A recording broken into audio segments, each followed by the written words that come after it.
tu es en train de confesser tes péchés, tu es en train de pleurer, oh pardonne-moi. Le Père dit que ouais, je t'ai déjà pardonné. Seigneur, pardonne-moi, je suis désolé. Je t'ai déjà pardonné. Non, Seigneur, tu ne m'as pas encore pardonné. Pardonne-moi. Maintenant, quand tu as fini de pleurer et que tes émotions sont satisfaites, tu crois. Quand tu crois que Dieu t'a pardonné, tu arrêtes de pleurer. Donc pour finir, c'est toi qui détermines les sentiments de Dieu, pas Dieu lui-même. Et c'est là où ça devient, ce qu'on croit devient très important. Où tu peux croire que quelque chose qui est faux, mais tu expérimentes ça. Tu ne peux pas te condamner dans ton cœur si tu ne crois pas que Dieu est en train de te condamner. C'est difficile de se condamner dans son cœur quand on ne croit pas que Dieu est en train de nous condamner. Parce que naturellement pour tous les hommes, la référence primaire morale, c'est Dieu. Personne n'a jamais vu Dieu, personne n'a jamais perçu Dieu exactement, dans l'exactitude de sa personne. Dieu est comment? Parce que tout le monde parlait de Dieu. Oh, Dieu est monté. Oh, Dieu est mon tout. Dieu est comment? Dieu est qui? Dieu est quoi? Dieu agit comment? Dieu se comporte comment? Quelle est l'attitude de Dieu? Quel est le comportement de Dieu? Quelle est l'humeur de Dieu? C'est très important. Dieu est comment? Celui qui ne l'a jamais vu ne peut pas nous dire. Ok? Celui qui ne l'a jamais vu ne peut pas nous dire.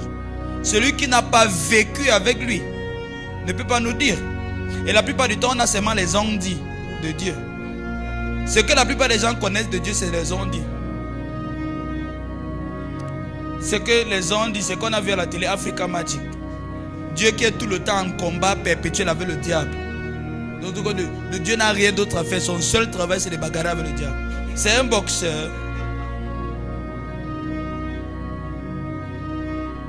Dieu est comment?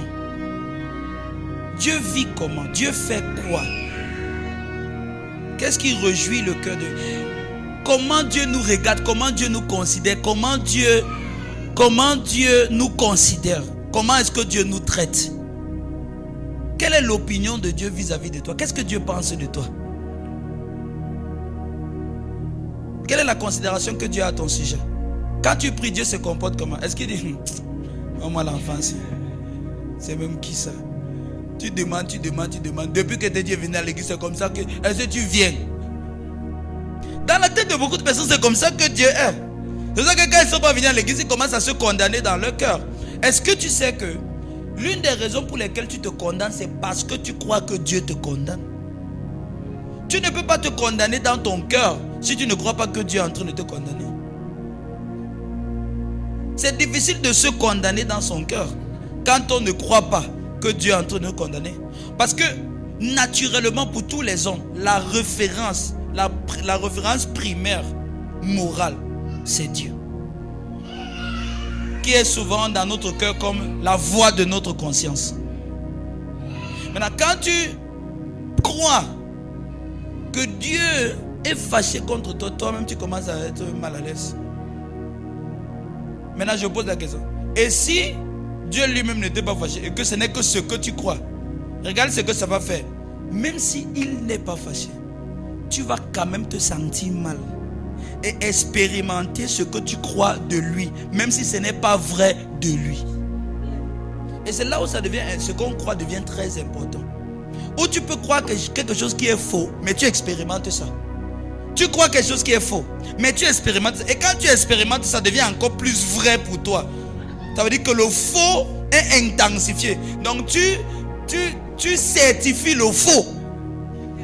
Parce que tu expérimentes ça, tu sens ça, tes émotions s'alignent. Parce que quand la culpabilité commence à peser dans ta conscience, tu penses que c'est Dieu qui t'accuse. Alors que le Père est juste là à côté dit que ouais mon enfant, je suis là, je t'aime. Mais dans ta conscience, la culpabilité est en train de peser. Et quand ça pèse, que tu commences à te sentir mal, tu es convaincu que c'est Dieu qui te condamne. Maintenant tu viens à l'église, au lieu de prier pour adorer Dieu, tu es en train de confesser tes péchés.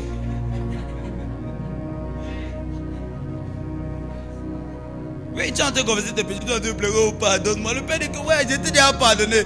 Seigneur, pardonne-moi, je suis désolé. Je t'ai déjà pardonné. Non, Seigneur, tu ne m'as pas encore pardonné. Pardonne-moi. Maintenant, quand tu as fini de pleurer, que tes émotions sont satisfaites, tu crois. Quand tu crois que Dieu t'a pardonné, tu arrêtes de pleurer.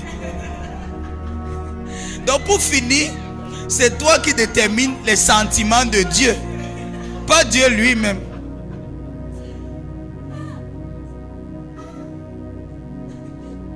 Et c'est pour ça que la vie chrétienne de beaucoup de personnes est instable. Pourquoi? Parce que leur vie chrétienne dépend de leurs émotions. Quand ils se sentent mal, ils pensent que Dieu a mal comme eux. Quand ils sont contents, ils pensent que Dieu est content comme eux. Donc Dieu est aussi émotionnel et instable. Les émotions de Dieu dandient. Dieu est fâché le matin, content le soir. Fâché le matin, content le soir. Quand tu as péché en semaine, il est fâché. Quand tu viens à l'église le dimanche, il te pardonne dimanche. C'est pour ça que beaucoup de chrétiens sont instables. Je vous dis la vérité. Beaucoup de chrétiens sont instables dans leur cœur, instables dans leur pensée. Ils ne peuvent pas être, ils n'ont pas le repos, ils ne sont pas tranquilles. Parce qu'ils pensent que c'est comme ça que Dieu les regarde. Tout ce que tu crois de Dieu, tu vas croire de toi. C'est pour ça que je dis que ce que tu penses de Dieu, c'est important parce que ça va déterminer comment tu vis. Donc, le Seigneur Jésus dit que personne n'a jamais vu. Entre-temps, ceux qui ne l'ont pas vu ont fait comment? Ont inventé leur image de Dieu. Tout domaine de ta vie où tu ne connais pas la volonté de Dieu, tu vas inventer. Tu ne connais pas ce que Dieu pense, tu vas inventer ce que Dieu pense. Et tu vas remplacer ça. C'est pour ça que connaître Dieu, c'est important. Sinon, à chaque moment, tu seras en train de mettre dans ta tête ce que tu crois que Dieu a dans sa tête. Et dès que tu crois que Dieu a quelque chose dans sa tête, ça valide dans ta tête. Oui. Tout ce qu'on met dans la tête de Dieu, c'est pour mettre dans notre tête. Tout ce que nous on met dans la tête de Dieu, c'est pour justifier notre conscience de ce qu'on est en train de faire. Il y a les gens dans ce monde, parce qu'ils croient que Dieu c'est un guerrier, et que Dieu aime la guerre, et que ce Dieu déteste ses ennemis, et que ce Dieu est prêt à détruire quiconque ne l'adore pas. Quand il prend le bouton pour couper quelqu'un, dans son cœur, il est sûr que c'est la volonté de Dieu, parce que dans sa tête, il croit que Dieu a ça dans sa tête. Vous voyez, la religion peut créer les meilleures personnes sur la terre et peut aussi créer les pires personnes. Plus pire n'existe pas, non. Plus pire que quelqu'un qui ne connaît pas la religion. Pourquoi? Parce qu'il a le soutien moral de sa conscience pour le mal qu'il est en train de faire. Ça veut dire que le mal qu'il est en train de faire, il voit ça comme ce qui est bien. Donc il va le faire de tout son être. Parce qu'il croit que c'est la volonté de Dieu. C'est pour ça que connaître Dieu, c'est important.